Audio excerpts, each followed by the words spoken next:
Madam आप कोई tension मतलब हम साथ में।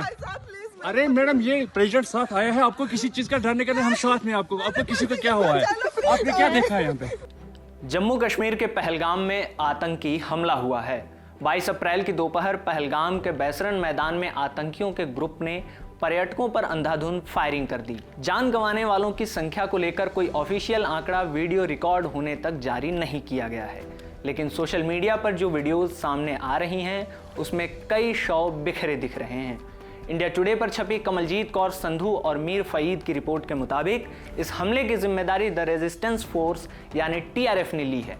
टीआरएफ लश्कर-ए-तैयबा की स्थानीय शाखा है जो बीते कुछ सालों से जम्मू कश्मीर में हमले करती आ रही है। क्या है कहानी टीआरएफ की?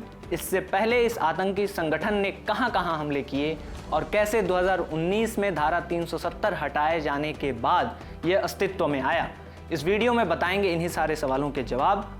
नमस्ते, मेरा नाम आकाश है और आप खबरगांव देख रहे हैं। सबसे पहले बात पहलगाम हमले की। पहलगाम से करीब 5 किलोमीटर दूर पर्यटकों पर अटैक हुआ। बीते कुछ सालों में पर्यटकों के ऊपर हुआ ये सबसे डेडलीस्ट अटैक माना जा रहा है। इस हमले में बच गए कुछ लोगों के वीडियो सामने आए हैं जो बता रहे हैं कि आतंकियों ने लोगों को बिल्कुल करीब से जाकर गोली मारी। कई ने तो नाम पूछ कर गोलियां चलाई हैं।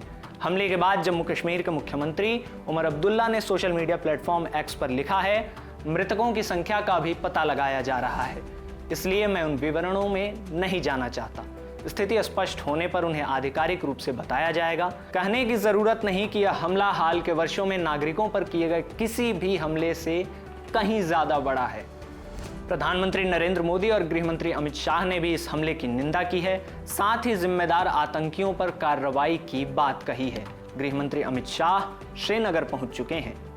जैसा कि पहले ही बताया, खबर है कि इस हमले की जिम्मेदारी लश्कर-ए-तैयबा से जुड़े आतंकी संगठन टीआरएफ ने ली है। इस संगठन को 2023 में ही भारत सरकार ने आतंकी संगठन घोषित कर दिया था। सरकार ने टीआरएफ को लश्कर-ए-तैयबा का प्रॉक्सी संगठन बताया था। 2019 में अस्तित्व में आया टीआरएफ जम्मू कश्मीर पर अब तक कई हमलों को अंजाम दे चुका है। टीआरएफ की शुरुआत शेख सज्जाद गुल ने की थी। शेख सज्जाद लंबे समय से कश्मीर में आतंकवादी गतिविधियां करता रहा है। 2018 में शेख का नाम श्रीनगर के एक पत्रकार शुजात बुखारी और उनके 2 निजी सुरक्षा अधिकारियों की हत्या के मामले में आया था।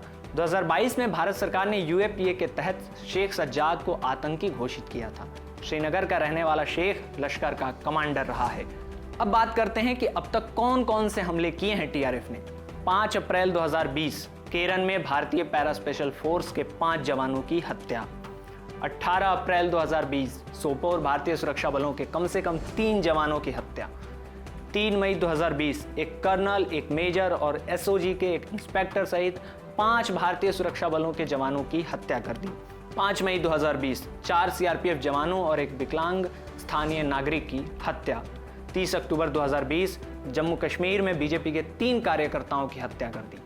8 नवंबर 2020 सर्च ऑपरेशन के दौरान आर्मी के 3 जवानों और एक बीएसएफ जवान की हत्या। 29 मार्च 2021 सोपोर में बीजेपी के नगर पार्षदों की बैठक पर अटैक किया, 2 पार्षदों की मौत हो गई। 27 जून 2021 एक स्थानीय पुलिस अधिकारी, उनकी पत्नी और बेटी सहित 3 लोगों की हत्या। 5 अक्टूबर 2021 श्रीनगर में कश्मीरी पंडित व्यवसायी माखनलाल बिंद्रो की हत्या कर दी। 20 अक्टूबर 2024 को हुए गांदरबल में जेड मोड़ सुरंग पर हमले की भी जिम्मेदारी टीआरएफ ने ही ली थी।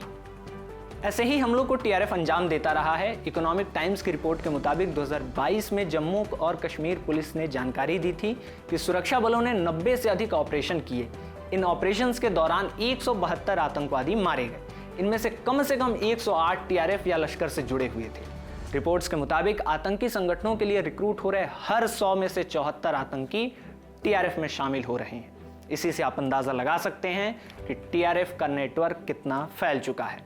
इस वीडियो में बस इतना ही। पहलगाम में हुए हमले को लेकर बाकी जो भी अपडेट्स होंगे हम आपको देते रहेंगे।